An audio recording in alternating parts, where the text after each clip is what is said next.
So many farmers come into my inbox and they're like, Sylvia, I want to start commercial farming. And this is someone who has never farmed ever. The first thing I would say, you need to ask yourself, do I know even how to grow food for myself before I even go commercial? Because the thing about converting to organic, the transition stage is not easy. It's very difficult. And so you can't quickly run and say, okay, I have 2-3 acres. I need to make money. We don't have onions from Tanzania because it rained in Tanzania and the onions are rotting on the other side. Let me go and plant onions this season, get my 1 million, pocket it and move on. No, that won't work. No, like for me, when I started off the business, it was so lonely. I cannot even describe to you how lonely it was because I just have these ideals in my mind. Everyone is saying organic won't work. I'm in a semi-arid area. Drought is there. The borehole got spoiled. The water getting from the springs, people stole the pipes, so I'm not getting any water to my farm. I lost a whole crop of almost 4 acres. I'm not on time for the kids. So it's a lonely, lonely journey. When I started my farming enterprise, I actually divided my farm into blocks. And in between the blocks, I planted trees. And earlier this year, I had a chance to take my soil for testing. In terms of pH,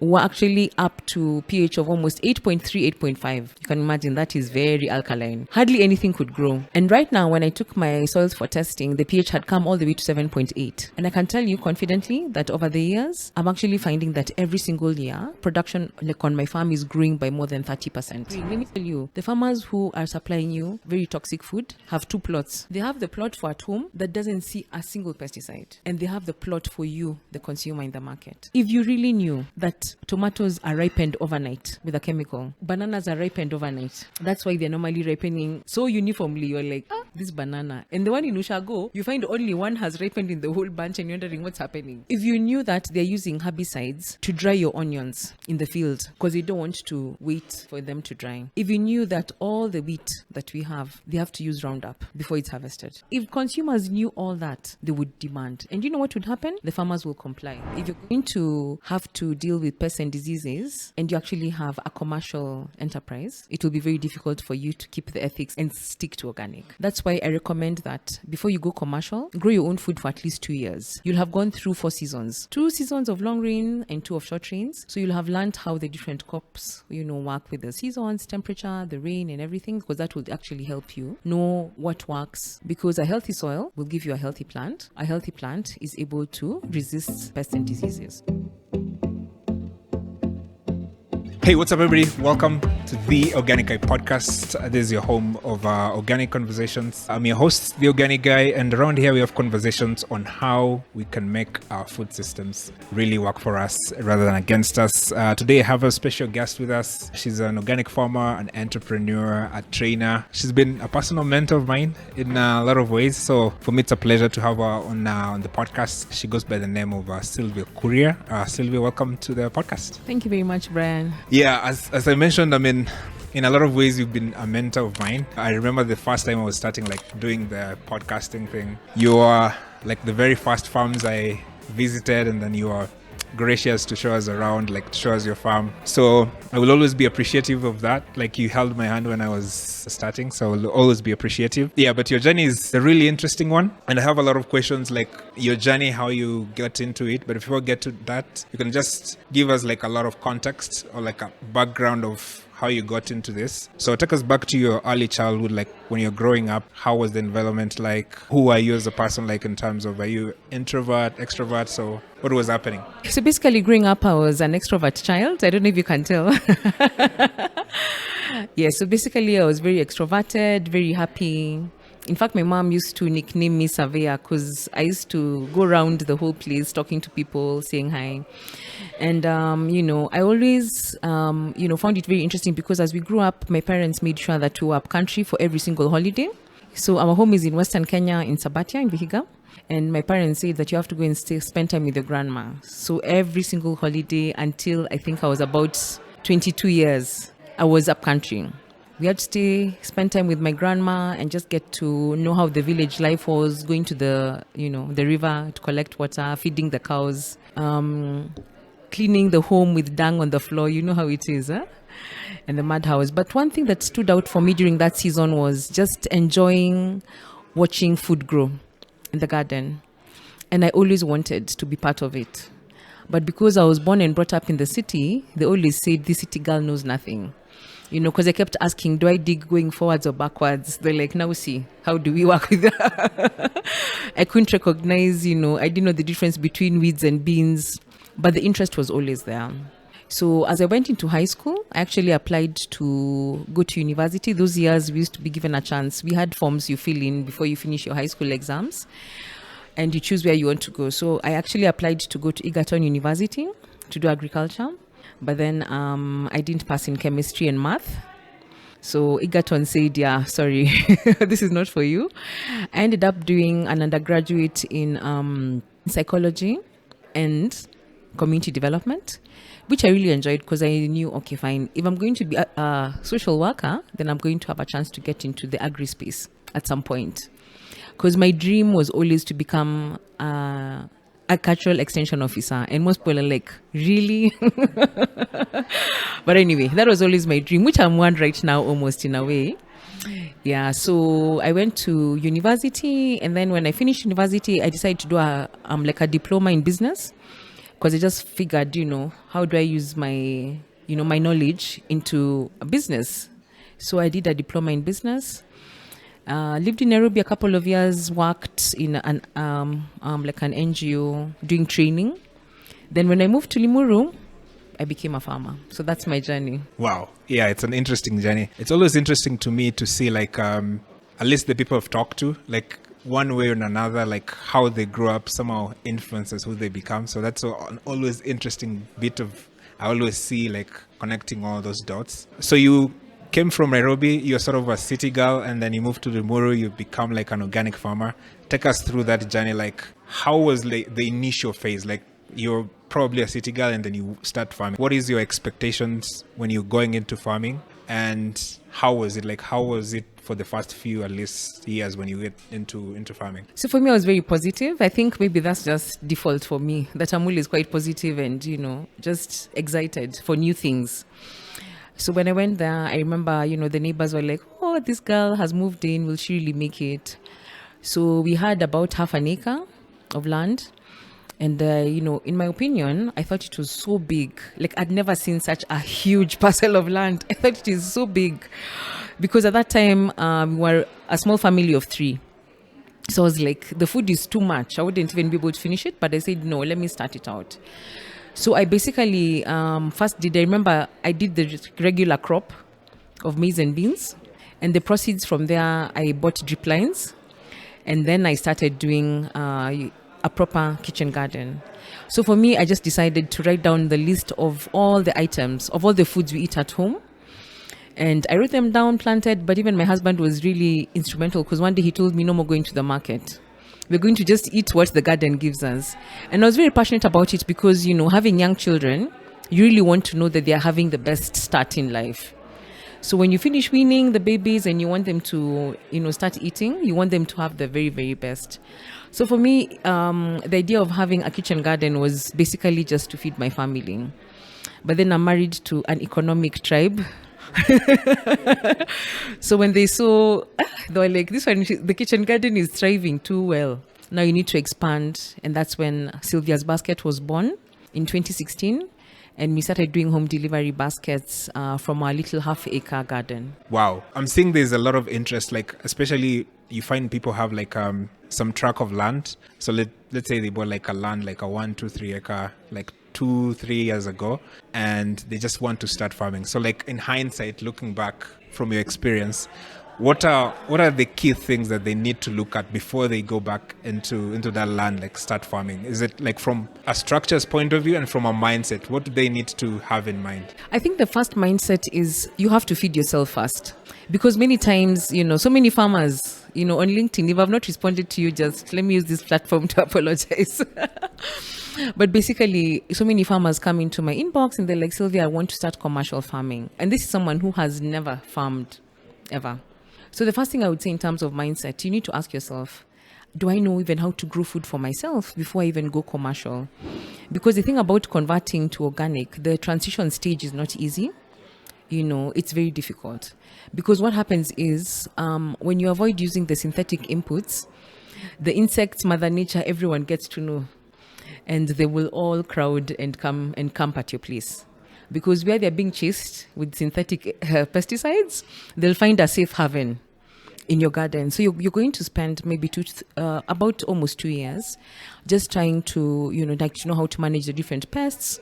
You also have to learn what crops are seasonal. People normally ask me all the time, so what do you grow? Especially when I'm talking to seed companies or whoever, they ask me, so what do you grow? And I tell them, you know what?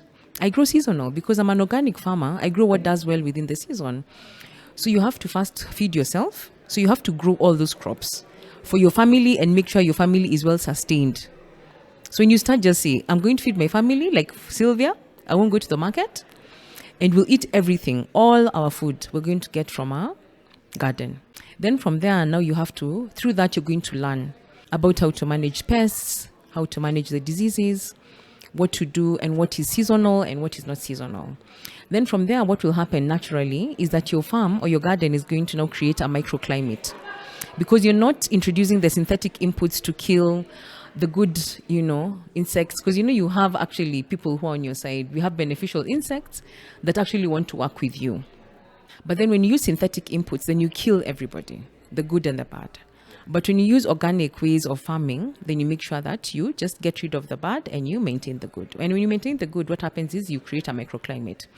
And something else which is also very important is that to create that microclimate, you need trees. Without agroforestry, without trees on farms, it's almost impossible to do organic farming or any form of farming, because the thing about it is you need materials for mulch, you need carbon materials, you need shade. And the trees also have so many benefits, because the trees, they're going to fix nitrogen depending on the tree that you plant. The trees are going to be home to birds, and birds are good. Like for me, birds don't eat skuma wiki because that's not their food. They actually eat seeds and they eat insects on my farm. So you create a microclimate to bring in so many other insects, animals that actually will help to enhance the whole process and farm production. So, all those things just come to play. But you find that without patience, it won't work. You also have to be patient. So you can't quickly run and say, okay, I have 2-3 acres, I need to make money.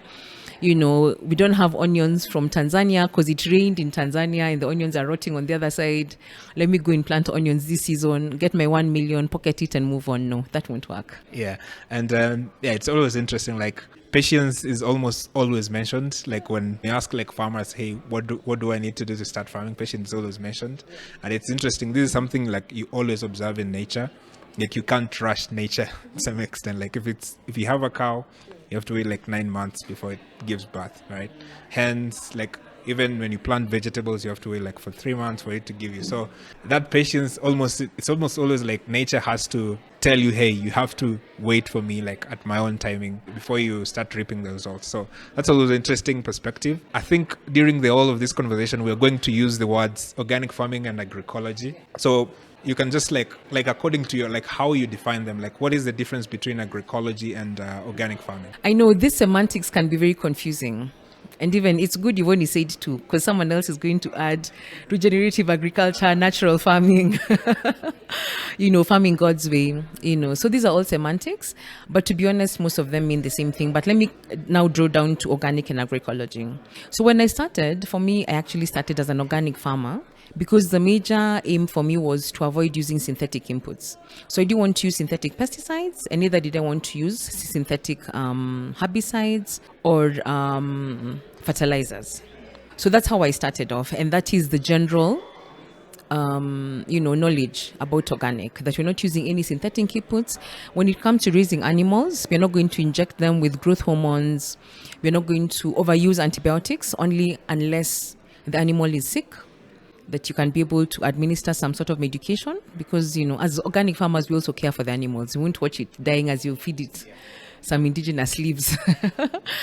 So organic is actually being able to in a way mimic nature and not having to put in all these inputs that mess up how nature would work.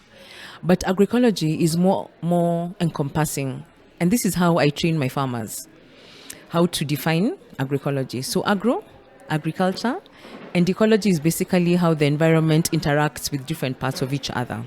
So when you talk about agroecology, is actually farming in consideration with nature.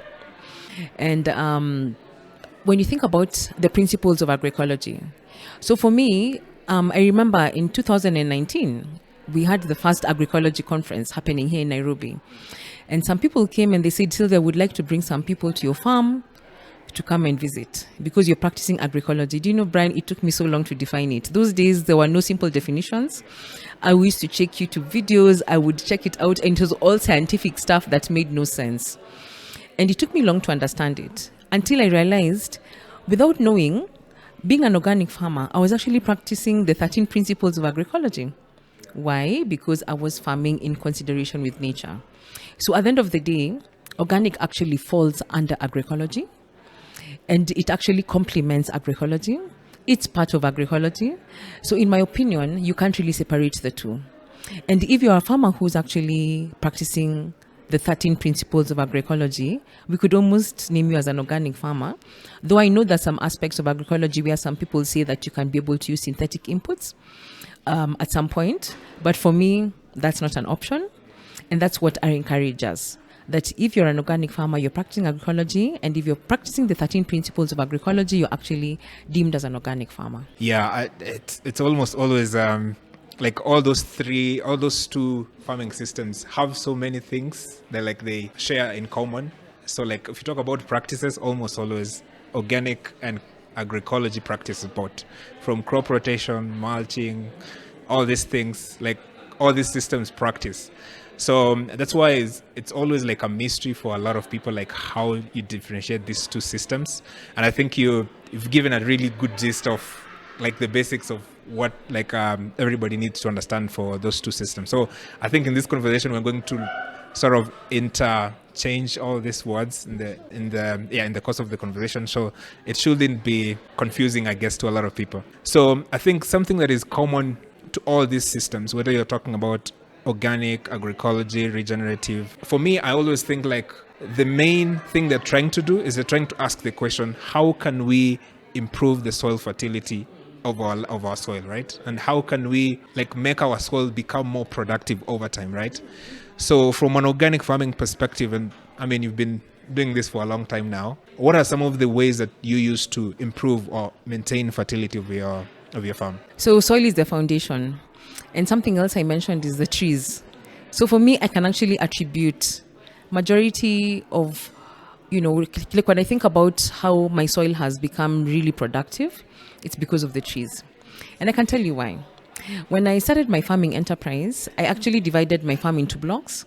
And in between the blocks, I planted trees. And like earlier this year, I had a chance to actually, it was actually late last year, early this year. I had a chance to take my soil for testing at ICRAF. They were very gracious, and they said, bring your soil, let's test it for you and help you know how you can be able to improve as a farmer. And the places where I planted the trees, most of the nitrogen fixers trees had amazing soil. Let me just give you an example. So when we started out our farming enterprise, it's a very dry semi-arid area, which means because of the water stress, the soil was sodic. Sodic meaning high sodicity, like salt. Like it's very alkaline, let me put it that way. So in terms of pH, we're actually up to pH of almost 8.3, 8.5. You can imagine that is very alkaline. Hardly anything could grow. And right now, when I took my soils for testing, the pH had come all the way to 7.8. And the places where the pH was about 7.8, I think I even had one block of 7.7 somewhere around there. We actually found that it had the most trees. Because the trees that are nitrogen fixing, I was very, very particular to plant Caliandra, Sesbania, Lucina, those trees that really help with the soil. And you actually find that the roots fix nitrogen as well as the leaves. So that's number one, agroforestry. Secondly, we also do a lot of green manuring, whereby you plant, say like beans, then before they start flowering, after about 4 weeks, you incorporate them back into the soil. And that can work especially with farmers who want to start out to build their soils and they don't have access to maybe money to buy fertilizer and things of the sort. And then, of course, the continuous composting. I know it's drudgery. It's a lot of work. But then if you have the trees, remember you'll have the carbon material to make your compost. That's why trees are important. But then we've been incorporating compost into the soil, like well-matured compost. So a simple practice on my farm is once a week we make a compost heap. So that's something that we do. It's our logo motto there. And actually we found that, the more you incorporate compost, because, the compost then has got all the essential microorganisms. It has a very rich, like microbiome that you're introducing into your soil very frequently. So you find that you're able to grow your soil well.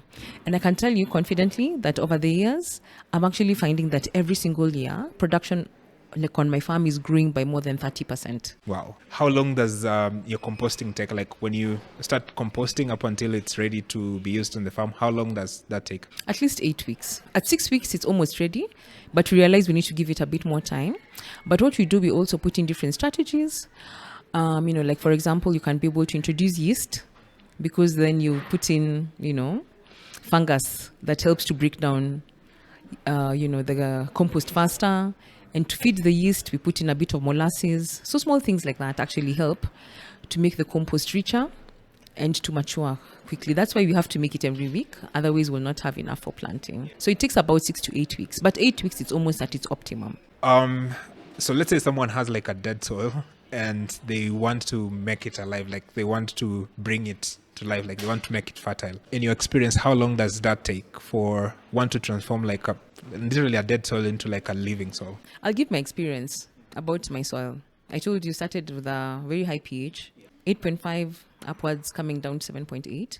I think it's going to take you about 5 years if you're consistent, because that's when, the trees have grown, the bushes that you're trying to do, and you're really putting in effort. You're doing your crop rotation, you're planting the right crops in there. Because, also when you have a diversity of crops, it actually increases the microbiome in your soil, because different bacteria and fungus attach themselves to different crops. So if you just monocrop and just do one, you make sure that, you'll find that your soil is depleted of diversity also. Soil should be the most diverse. Even, you have to have more diversity below ground than above. And one way of doing that is having different crops, doing crop rotation, companion planting, and things of the sort. But I would just tell a farmer, just be patient for about 5 years for you to start seeing a marked difference. Yeah. And it's quite interesting. Like if you want to, let's say, be certified organic, it usually takes like is it 4 to 5 years for you to be able to be like organic certified? So I think it's a lot of a good enough timeline for your soil to be alive and for you to start like reaping the benefits of doing all those farming practices as well. Let's talk about also something that a lot of people struggle with, especially when they are considering going organic or agroecology, and that's the issue of pests and diseases. I was very lucky, actually. You are a co-author. I actually forgot to mention this when I was introducing you earlier. So you're actually a co-author of this farmer's guide, right? How to grow food without using toxic pesticides. I can attest I was a beneficiary of this book, right? So at home at the Ugara Organic Farm, I had aphids. So I had that you'd also like recommended you can do like chili, and then you can just and it was very helpful in terms of controlling aphids. So if there's someone who wants to go organic and their worry is about pests and diseases, what is the best mindset should they have when they are approaching, like if they get like a pest and diseases infestation in their farm? First, you have to have a heart of steel. You should never give up. And that's why I actually recommend that when farmers are transitioning, first grow your own food. Because, if you're going to have to deal with pests and diseases and you actually have a commercial enterprise, it will be very difficult for you to keep the ethics and stick to organic. It will be very difficult. So first is start small. That's what I would say. Start small and learn. Learn with your few crops. That's why I recommend that before you go commercial, grow your own food for at least 2 years. You'll have gone through 4 seasons. 2 seasons of long rain and 2 of short rains. So you'll have learned how the different crops, work with the seasons, temperature, the rain and everything, because that will actually help you know what works. Yes, patterns, how to make it work, what pests will affect you during which season. Say, for example, like during the rainy season when it's very cold, you'll find that we are battling with a lot of fungal diseases and rot because it's too wet. But then when it's hot, we start dealing with aphids and spider mite, no fungal, so you're dealing with different things. So the thing about it is first, start with small enterprise, because that's when you're going to learn without having to damage your pocket. and without having to feel that you're going to lose a whole crop. Because at the end of the day, farmers will ask, at what point do we have to use synthetic inputs? And when we say, because if the economics are not going to balance, they have to then use the like the other inputs. So start small. And then secondly, as I mentioned earlier, you have to create a microclimate on your farm. Like having the trees really does help, because the shade is going to reduce the stress on the plant, because the plant is not going to be out there glaring into the sun. So when it's not so stressed, it's not going to be affected as much. And then also, you have to work your soil, because a healthy soil will give you a healthy plant. A healthy plant is able to resist pests and diseases. And then something else, of course, the different practices that are really common. Say, for example, crop rotation. So if I planted onions this season and I noticed that I had a thrip infestation, what would happen is the next season I would plant a crop that is not affected by thrips at all, like maybe beetroot or spinach or whatever. So that's what I do. Because before, we wanted to do it commercial. So we'd plant onion on one bed, like on one spot. Then again, the next season, because you want to make money, you plant it again. And what happens is you're going to keep fighting with the same pests over and over again. So crop rotation is very, very important. Don't plant the same crop at the same place, because what happens is then you're able to starve off, like these pests and diseases. Yeah, they won't be able to do well. Or even something to do like bacterial wilt, say, for example, it normally affects the tomato family. So if I noticed that my tomatoes were wilting, next season I will not plant potatoes, because they're going to wilt the same family as the tomatoes. So I plant something else very different that's not in that family. So that really does help. I don't know if I've said everything, because as you're seeing, I've not yet given you the option of using a pesticide, because this is all, you have to then understand that it's all a system. And if you mimic nature, it's going to reward you. If you go to the forest, say, for example, I always ask farmers, have you ever seen anyone weeding? There are no weeds. Have you ever seen anyone spraying? No. Why? Because the forest has a natural balance. So if you follow all these steps, I'm telling you what will happen with time, you're going to create a natural balance, and you'll also find that you have like beneficial pests that help you. Something I realized before I tell you about the pest and the control, I used to plant lots of flowers. I love flowers. So I planted flowers in between my skuma wiki, and it just looked beautiful. So at first for me, it was for beauty. Then I realized with time I have no aphids, and I wondered why. And the flowers, they're attracting pollinators. And one of the pollinators they were attracting was a wasp that actually loves aphids. So when the wasp came and it found, there's meat here. I don't have to just take pollen. There's more to this place. And, I, found that I don't have any aphids anymore. So that was become a practice. I actually plant bands of flowers in between my crops always, because that helps to actually like reduce the pests, because then you're able to attract the beneficial insects that do the work for you. Remember, we are mimicking nature. And then finally, if all fails, no, something else I also want to say is prevention. We always are taught that prevention is better than cure. So for us, how we prevent, we normally make our own brews, like ash brew, because ash is very good. Even our grandmother and, like people from long time ago, they used ash as a repellent to pests. So we normally make a brew out of ash, which we spray periodically on the farm. Something else we do, we normally make brews with the like local plants that help, that are bitter to the insects to bite into, whatever. So we make our own brews, which also spray periodically. But if all fails, then we recommend that then the farmers then look out for organic inputs. We don't have too many in the market, but they're coming up. But let me just talk about the active ingredients. I won't talk about the brand names, but then we have those that are, they have neem, because neem oil is very good, to manage pests and diseases. Others have a base of pyrethrum, and that also does help. Yeah, so they're not very wide range, but they're coming up, and we have a lot of organic input providers who are then giving the solutions to pesticides, fungicides, and all these organic inputs. Yeah, but it's an option that farmers can choose to use if they want to. So I think that's a good option for farmers, and especially if a farmer is just walking into organic and they just want like the quick option of trying to control their pests and diseases. That's also an option for them. And one thing that stood out for me is like, this is all the knowledge that you've gained over time, as like you've observed your farm, and also you've seen like, hey, aphids coming at this time, or maybe I should intercrop with this. So like farmers can, as you say, like they have to be patient to also observe what's happening in their farm. Something I liked about like the farmer's guide is you give like concoctions like farmers can make themselves on the farm. Is there like your go-to concoction like you can recommend like farmers know at the top of their head? As you talked about the prevention, so I like using ash brew a lot because in terms of prevention, it works. It's locally available, and most farmers at least have got wood ash available because most people use firewood for their cooking. So I use that a lot as prevention. That one is normally, But then when I get the insects biting, my homemade brew, I normally ferment tithonia, chilies, garlic, and ginger. That one works very well, especially for the sucking insects.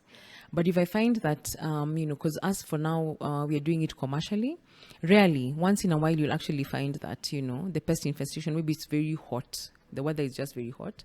The pest infestation is high. So what we do is that we normally mix neem oil together with the fermented brew of tithonia, garlic, chili, and ginger. So that one works very well. That's my final go-to if I ever have to. But I do more of the prevention than anything else. Nice. I mean, this book has a lot of those concoctions that you can make by your farm. So I highly recommend it. I think people can download it. Yes. So basically, I co-authored the Farmer's Resource Guide, Achieving Food Production Without Toxic Pesticides, together with Dr. Sylvia Kuria, and was supported by the Root to Food initiative, which is under the Heinrich Böll Foundation. They're very, very active in advocating, for agroecology and for good farming practices. So if you go to the website, the Heinrich Böll Foundation website, and then you go to the Root to Food tab, then you go to publications, you'll find the guide there. Yeah, I mean, it's a guide that you can have on your phone, so when you need it, you can easily have access to it. And it's actually a very good reference point, especially for farmers. One of the things that I can see is mentioned in the guide is actually a list of the highly hazardous pesticides, but the active ingredients. So what happens is we normally tell the farmers, make sure you have the guide with you when you go to the agrovet and go through the active ingredients. So in case you're given a pesticide and you're not sure whether you need to use it, just look at the active ingredient, compare it with what you see in the guide. And if you see that it's classified as highly hazardous, kindly avoid it and look for safer alternatives. Nice. Yeah, good option. Let's talk about entrepreneurship. I mentioned you are an entrepreneur when we started, and rightly so. I think the business course you did comes in handy. You run Sylvia's Basket, and I think at one time you were running a physical retail store, and then I think you moved away from it as time went. So talk us about your experience of running like an organic retail store. What was your experience and what are the major lessons you learned through that process? So let me just share my entrepreneurship journey from the beginning. So with my kitchen garden, remember I had excess produce. So I started doing home delivery baskets. So I did that for about 2 years. But I realized, of course, because I just can plant a few crops, it's quite limited. And so my baskets were not that varied. So you'll find that my customers would be like, what about this? What about this? What about this? And the other. So I partnered with Corn, who is the Kenya, Corn stands for Kenya Organic Agriculture Network, which is the national body that helps to coordinate organic in the country. And they also have a database of all organic farmers.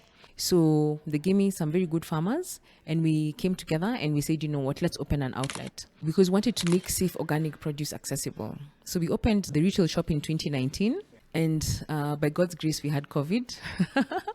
That really helped our business grow. To be honest, our business was almost failing before COVID and it grew by more than 300% because now everyone was looking for health and everything was shut down. And by that time when we started, we already started doing home delivery. So we're just, right time, right place. So it worked out very well for us. And the retail business was really good for the time that it lasted. But then when you think about, how to run a shop, it's very expensive. So what drove me out of that model was the cost. And I used to read about it all the time. And by the way, if you Google, they actually say the worst business to get into is retail. Anyway, but I said, I'm one of those people. I'll do it. But anyway, we did it successfully for about 7 years or so. I can't really remember. From 2019 to 2024. 19, anyway, 5 years or whatever. Anyway, so we did that. But the costs were just too high because you have to pay the city council fees, salaries, everything. And what I realized was that, for us, doing this business was passion. So I wanted to make organic produce accessible and affordable. So, and that is still my mantra to date, that everyone deserves to eat safe food. It's not a preserve of the rich or people who can afford it. It's for everybody. And because of that, my margins were very small and I needed large volumes. But to get people to actually keep buying from you is not easy. And then secondly, there was a lot of waste because, it's all about, you're just predicting and hoping that people are going to buy. Of course, we had the repeat customers. Actually, we're doing about 100 baskets every week. But then we found that was still not enough for us to actually meet our costs. And at some point, we just said, let's change the model. And now we are doing a very good model, which I love. And now we've moved into aggregation.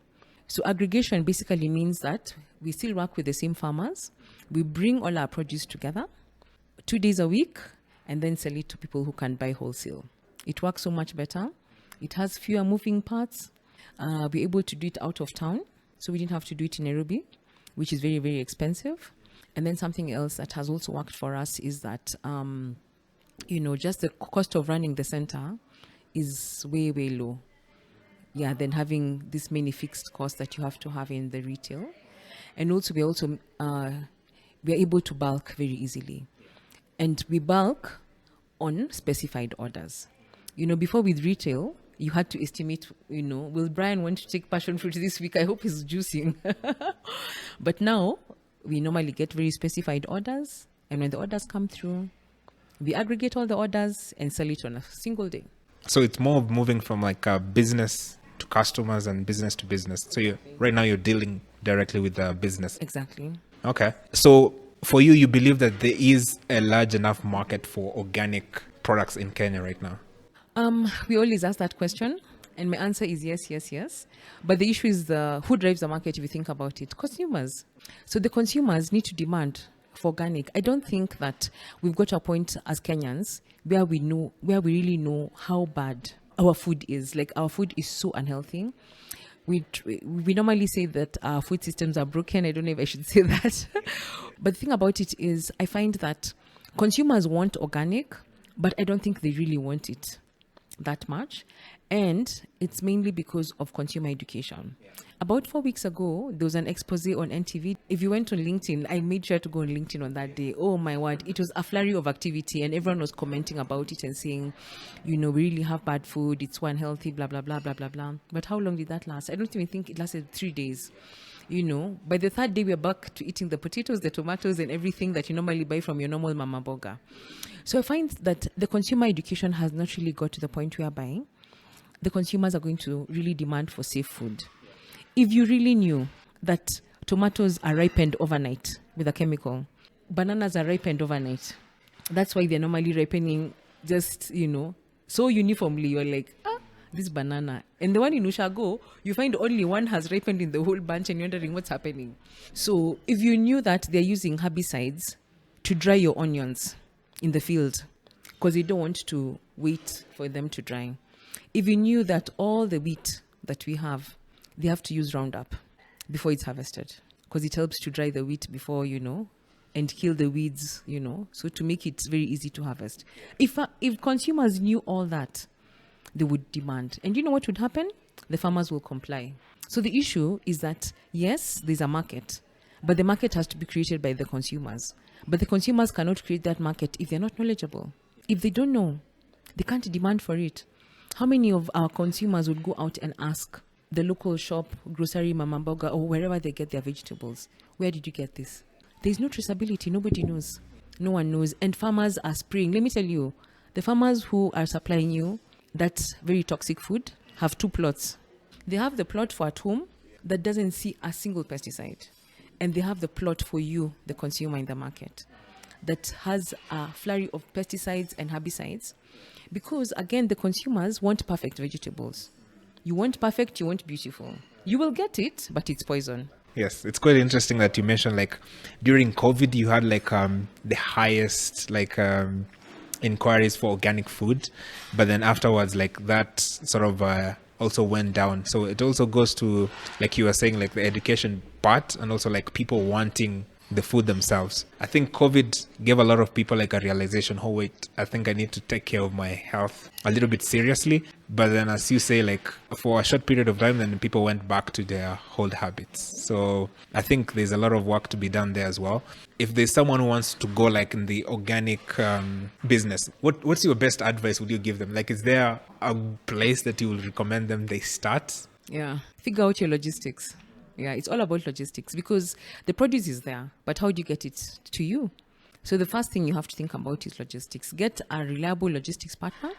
And if anyone is thinking about which part of the food system they need to get into business, I actually highly recommend logistics. Yeah, logistics is where we should be, because, you know, we have focused. When you think about the whole food system, a long time ago, we used to call it the agricultural food, like the cultural food chain or something, remember? But now we call it the food system.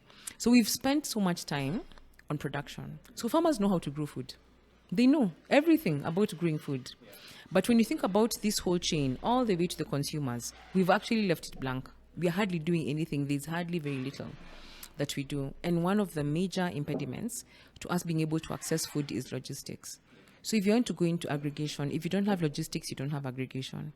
So if you want to go into business in the food systems, go into logistics. Yeah, because that's what basically connects like the producers and the consumers. So if you get that logistics seamlessly, then it makes it a little bit easier. I also mentioned you are a trainer as well.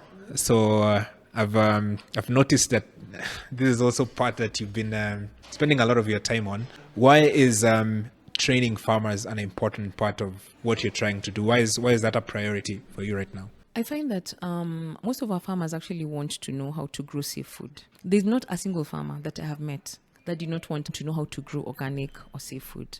All farmers, all. But they only find that the only options they have, say, for example, is to use the synthetic inputs, which is okay, because I'm not trying to say that we go the Sri Lanka way, you know, because we cannot convert everybody. You know, that's why you have churches. Not everyone goes there. You know, but the thing about it is, what I know is that majority of almost all the farmers want to know, how can we grow our food sustainably and how can we grow our food safe? So when you talk about agroecology, that is the solution for sustainability. Because if you're to incorporate all the 13 principles, then sincerely you're going to have a sustainable system. I don't know whether you remember a few years ago, there was this movie that came on Netflix and said, we have this number of harvests. How many harvests are remaining?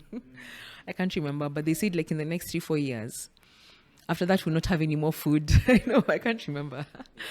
But I think it was something like 2030, almost close to 2030, there'd be no more food because of the way we have really degraded our soil, and the way, you know, we are producing food is in such an unsustainable way that at some point we'll kill all the bees, and after all, you know, like you've seen that one also. When the last bee dies, it will be 3 years and all of us will be dead.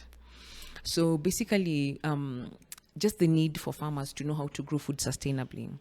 And farmers really want to know how to do that. So I enjoy the thing about the production, but also, I also don't focus on production only. For me, because we've had a lot of players doing production. So for me, when I do training, I'm now focusing more on advocacy. Because how can farmers be able to speak for themselves? How can farmers be able to be on the table where decisions are being made?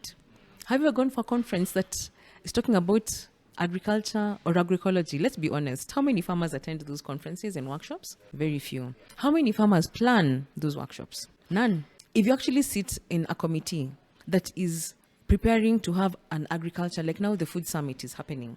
Yeah, the Africa Food Summit is going to be happening in Senegal. I wonder how many farmers were part of the planning committee. I doubt. None. Almost sure none. It was all INGOs, civil society organizations, and all those who are planning for us. But for me now, I'm moving very strongly into the advocacy space, whereby we're advocating for, one, farmers' participation, farmers being at the decision tables. where they can actually make a decision and say, this is what we want for ourselves and our farms and our systems. And secondly, I'm also advocating for farmers to get their produce in the market. Because how are we not making money many years to come? Majority of us watched our parents struggling with tea, coffee, maize, and beans to pay our school fees. And once we got out of that system, we said, we never looked back. We said, never, ever again. I'm going to be buying my produce in the supermarket, in the city and whatever. I don't even care what happens because it never works. So we're also advocating for us to move this food system from production to business. How can we be able to get these farmers into the marketplace? So my training encompasses mainly on advocacy and entrepreneurship. Yeah, and I think those are two very important parts that are rarely mentioned about. And I think at this juncture, the whole point should be how do we incentivize farmers to do their work? And the best way to do that is to put money in their pockets. Then they can be more interested even to adopt sustainable farming practices. So I think that's a very timely space that you're going into. I'm sure there's a lot of young people who look up to you, especially women and ladies, and they want to go into farming. What advice could you have for them, especially for women who want to get into farming?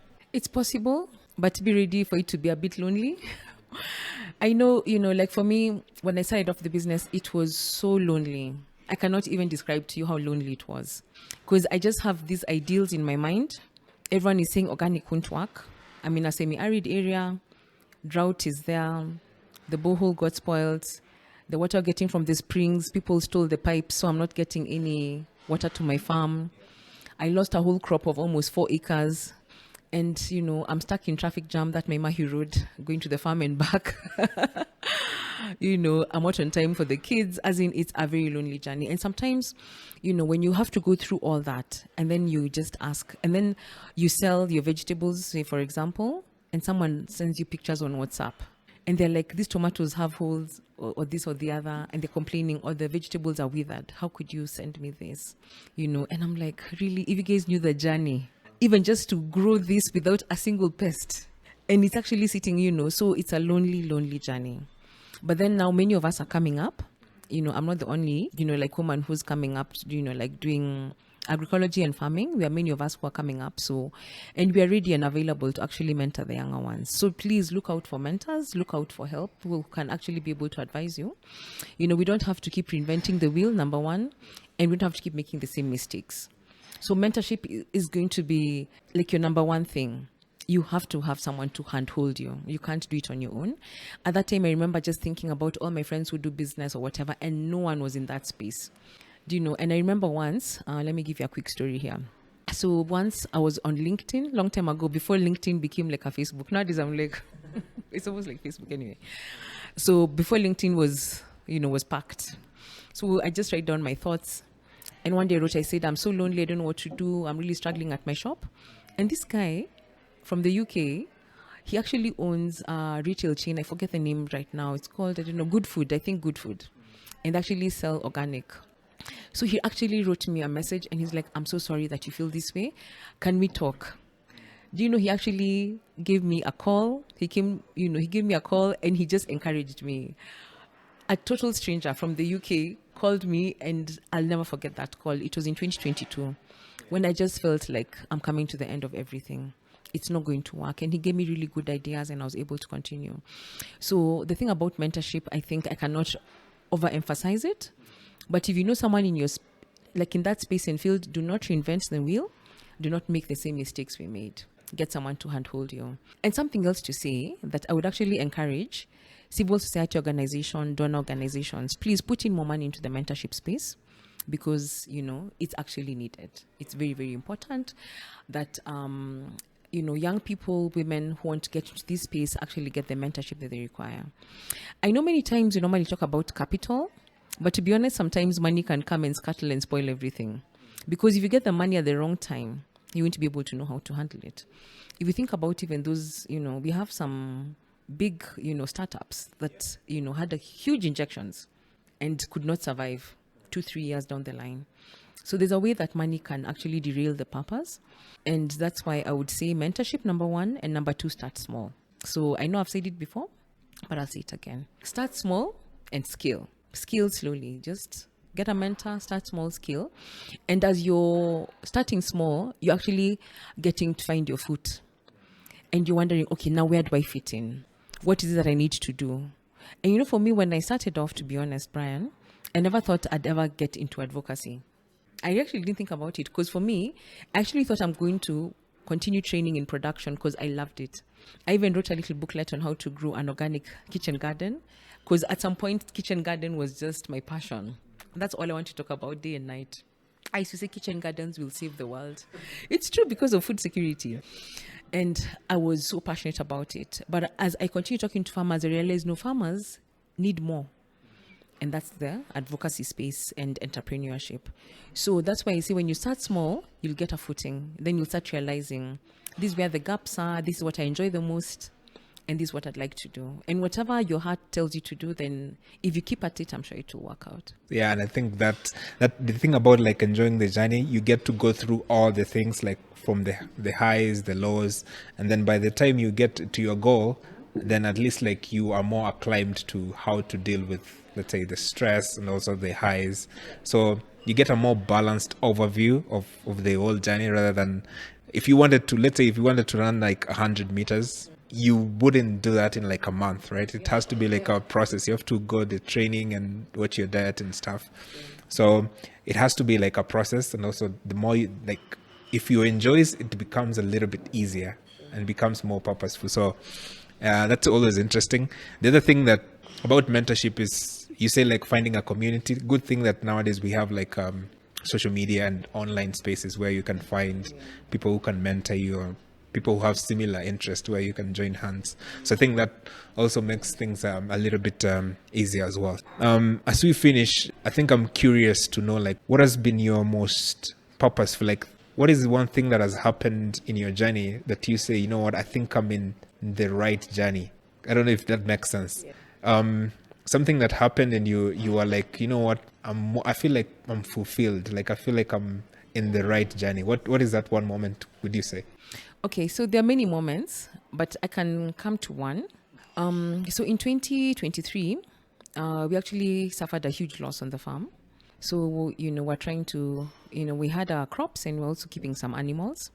But unfortunately, Kenya still has cattle rustlers.